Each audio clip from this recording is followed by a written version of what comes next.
የማያምን አሁን ምን ብሏል? ተፈርዶበታል። ይፈረዳል አይደለም? አሁን ተፈርዶበታል። ስለዚህ 35ኛ ቁጥር ላይ እንደገና ወረድ ብለን ስናየው በአብ ቁጣ ውስጥ ይኖራል እንጂ ሕይወትን ሊያገኝ አይችልም ማለት ወዳጄ።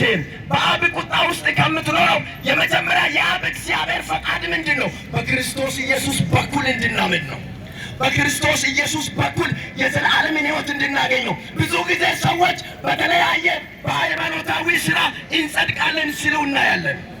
አንዳንድ ሰዎች ካሉበት ከምግብና ከወተት ከቅቤ ርቆ ገዳም ውስጥ በመንከራተት በእግር በመንከራተት የተለያየ ስርዓቶችን በማድረግ እንጸድቃለን ብሎ ይላሉ። ነገር ግን ጽድቃችን ማን ነው? እስቲ ኢየሱስ ነው በሉ። ጽድቃችን ማን ነው? እንደገና ጽድቃችን ማን ነው? እንደገና ጽድቃችን ማን ነው? የዘላለም ሕይወት የሚሰጠው ማን ነው? የዘላለም አባት ማን ነው? ሰማይና ምድርን የፈጠረው ማን ነው? የአብን ፈቃድ ይዞ የመጣ ማን ነው?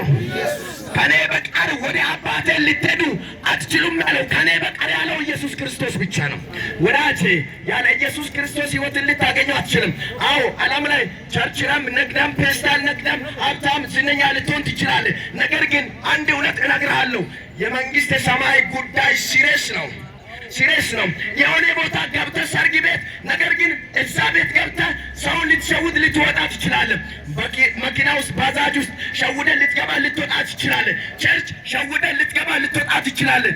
የሰማይ ጉዳይ ሲሪየስ ነው። ሲሪየስ ስለሆነ ነው መተን የምንጮም። ወዳጆችን ይሄን እውነተኛ ብርሃን ይሄን ሰላም እንድትቀበሉ ከጡም ወክ ሞላን ኢየሱስ ክርስቶስ አላኮን እናትንሲሱም ኢተከሹም ያከመን ይሆን አማጣካይ ማዳዲለና ፈካም ሞላን ኢየሱስ ክርስቶስ አማጣካን እንዳይምጋባንሱ ኢያፖ መጨሰም አላሞ ወይስ አጎ ወይስ ለልሽኩ ያለ አመዳመሩ ያንን መጨሰ ኩሎም መትሉዮ አግሚ ኡምርጉልት ትመነልታ ዝሙት ኡምርጉልት ትመነልታ ሙስና ይተሚጉል ኡምርጉልት ትመነልታ ዋጎጊ ቄልት ትመነልታ ዋይቅ ኡራጣን ከበደም ብድቅ ኡክሳም yooko qintu koyo bikin wa amman uwuq atamman chawata nisaagon inda kullum wongel bala abtina siswan wongel annannan manina siswan tamaru manina siswan tamaru be manina siswan adil batani siswan dadarani siswan wongel gatimma gogo wongel gatimma gogo ebikin machese ninnet yawa kasatan ka wongala mada wallahi yawa unto amane dabadi takkoylan misale matafa watukuy ዘለፋይንም ስላልተቀበላችሁ እኔ በተናገርኩት ሰዓት ቆማችሁ ስላልሰማችሁ ነገር ግን ትጮዋላችሁ አዲነኝ ትላላችሁ ያኔ እኔ ያላግጥባችኋለሁ ምክንያቱም እኔ በጠራው ጊዜ አላስተዋላችሁም ይላል። ወዳጄ ኢየሱስ ክርስቶስ አሁን በዚህ ሰዓት መጥቶ አይናገርም። እንደገና ኢየሱስ የሚመጣ በምን ሊሰብክ እንደሆነ ልንገር፣ በእሳት ሊሰብክ ነው የሚመጣ።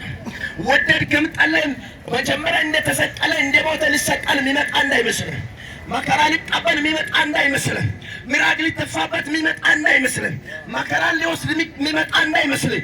ነገር ግን በጎችንና ፍየሎችን ለመለያት ኢየሱስ ይመጣል። ወንድሜ ያለህበትን መንገድ ቆም ብለህ አስብ። ምናልባት አንተ ያለ እግዚአብሔር የምትሄድበት መንገድ እውነት መስሎ እግዚአብሔር ምሕረትን ስላደረገ እያጭበረበርክ ልትኖረው ትችላለህ። እያጭበረበርክ ቤት ልትሰራ ትችላለህ። እያጭበረበርክ መኪና ልትነዳ ትችላለህ። እያጭበረበርክ ሴመስ ታዋቂ ልትሆን ትችላለህ። ነገር ግን በመጽሐፍ ቅዱስ ሁለት ሰዎች ነበሩ። አንድ ባለ ሀብት ወይም ባለጠጋና አንድ ኤሌዘር የተባለው ድሃ ነበር። በዛው በባለ ሀብቱ በር ተቀምጦ ቡሌን ትርፍራፊውን የሚለምን ሰው ነበር። ከዛ ቀድሞ ድሃው ሞተ። ከሞተ በኋላ እንደገና ባለጠጋው ሞተ። ይሄ ድሃ በመንግስተ ሰማያት በአማረ ስፍራ ደስ እያለ ሲኖር አየና ሁለተኛ እግዚአብሔርን የማይፈራ እግዚአብሔር የሌለ ሰው ወደ ሰማይ ከሄደ በኋላ ይሄ ድሃ